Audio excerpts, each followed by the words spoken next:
নমস্কাৰ, মই অতনু ভূঞা। আপোনালোকে চাবলৈ আৰম্ভ কৰিছে সত্য।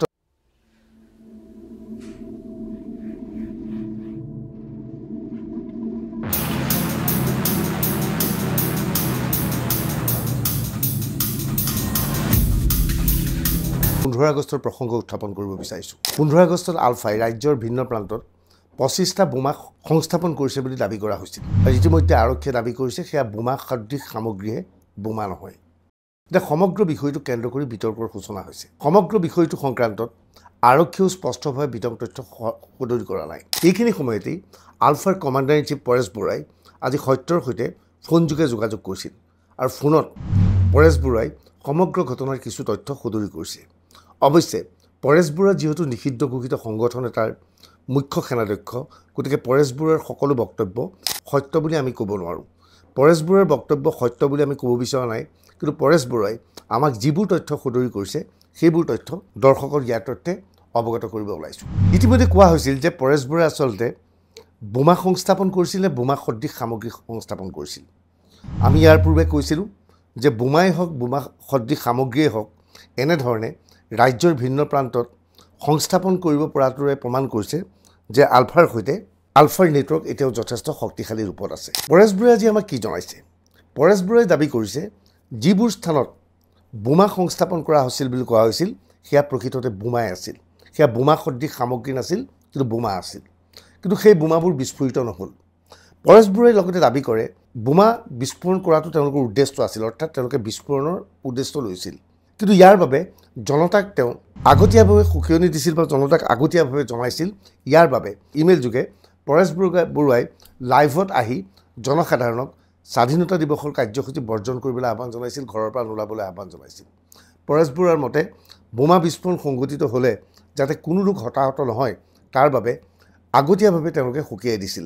মানৱ অধিকাৰ যাতে খৰ্ব নহয় সেয়া বুজাবৰ বাবে এনে কৰিছিল বুলি আমি কোৱা নাই, এই কথা পৰেশ বৰুৱাই কৈছে। পুনৰ কৈছোঁ, এই বক্তব্য আমাৰ নহয়। এতিয়া প্ৰশ্ন হৈছে এই বোমাবোৰ যদি সঁচাকৈ বোমা আছিল, এই বোমাবোৰ বিস্ফোৰিত নহ'ল কিয়?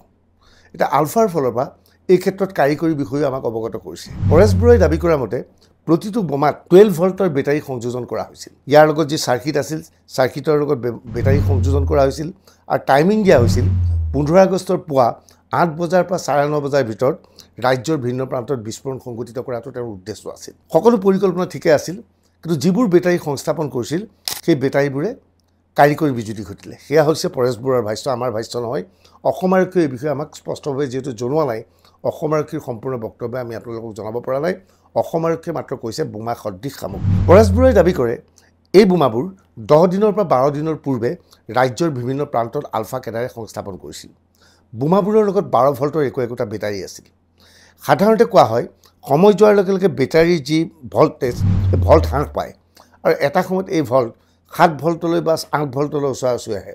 7 ভল্টৰ ওচৰত যেতিয়া বেটাৰীটোৰ পাৱাৰ হয় তেনে সময়তো সেইটো বিস্ফোৰণ কৰিব পৰা যায়।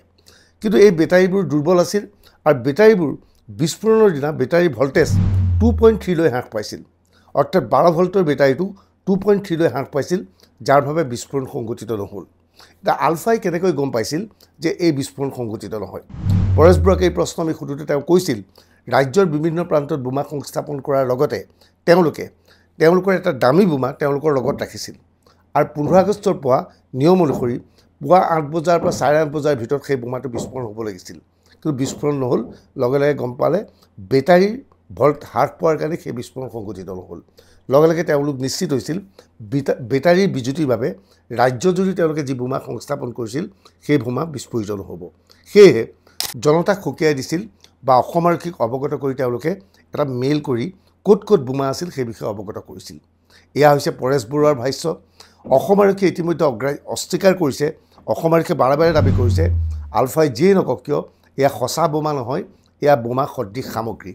আমি নাজানো এয়া বোমা সদৃশ সামগ্ৰী আছিল নে পৰেশ বৰুৱাই কোৱাৰ দৰে সঁচাই বোমা আছিল, যিবোৰ বিস্ফোৰিত নহ'ল 2.3লৈ ভল্ট হ্ৰাস পোৱাৰ ফলত, অৰ্থাৎ 12 ভল্টৰ বেটাৰীটো 2.3লৈ হ্ৰাস পালে 10 পৰা 12 দিন থকাৰ বাবে।